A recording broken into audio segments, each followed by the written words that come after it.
அதிகாரம் 83. இஸ்ரேலின் எதிரிகளது வீழ்ச்சிக்காக மன்றாடுதல். கடவுளே, மௌனமாய் இராதேயும், பேசாமல் இராதேயும். இறைவா, அமைதியாய் இராதேயும். ஏனெனில் உம் எதிரிகள் கொந்தளிக்கிறார்கள். உம்மை வெறுப்பவர்கள் தலை தூக்குகின்றார்கள். உம் மக்களுக்கு எதிராக வஞ்சகமாய் சதி செய்கின்றார்கள். உம் பாதுகாப்பில் உள்ளோருக்கு எதிராக சூழ்ச்சி செய்கின்றார்கள்.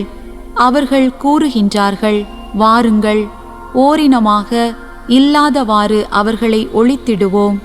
இஸ்ரேலின் பெயரை எவரும் நினையாதவாறு செய்திடுவோம். அவர்கள் ஒருமனப்பட்டு சதி செய்கின்றார்கள். உமக்கு எதிராக உடன்படிக்கை செய்து கொள்கின்றார்கள். ஏதோமின் கூடாரத்தார், இஸ்மயேலர், மோவாபியர், ஆகாரியர், கெபாலியர், அம்மோனியர், அமலேக்கியர், பெலிஸ்தியர் மற்றும் தீர்வாழ் மக்களே, அவர்களோடு அசிரியரும் சேர்ந்து கொண்டு லோத்தின் மைந்தருக்கு வலக்கையாய் இருந்தனர். மிதியானுக்கும் கீசோன் ஆற்றின் அருகே சீசாராவுக்கும் யாபீனுக்கும் செய்தது போல அவர்களுக்கும் செய்துவிடும். ஏந்தோரில் அவர்கள் அழிக்கப்பட்டார்கள். மண்ணுக்கு அவர்கள் உரமானார்கள்.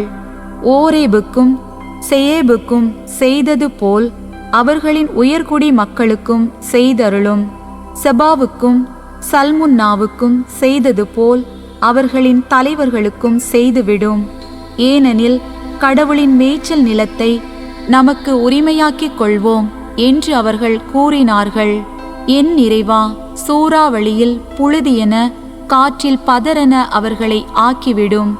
காட்டை நெருப்பு எரிப்பது போலவும் மலைகளை தீக்கணல் சுட்டெரிப்பது போலவும் அவர்களுக்கு செய்துவிடும். உமது புயலால் அவர்களை துரத்திவிடும். உமது சூறாவளியால் அவர்களை திகிலடைய செய்யும். ஆண்டவரே, மானக்கேட்டினால் அவர்கள் முகத்தை மூடும். அப்பொழுதுதான் அவர்கள் உமது பெயரை நாடுவார்கள். அவர்கள் என்றென்றும் வெட்கி கலங்குவார்களாக. அவர்கள் நாணமுற்று அழிந்து போவார்களாக. ஆண்டவர் என்னும் பெயர் தாங்கும் உம்மை, உலகனைத்திலும் உன்னதரான உம்மை அவர்கள் அறிந்து கொள்வார்களாக.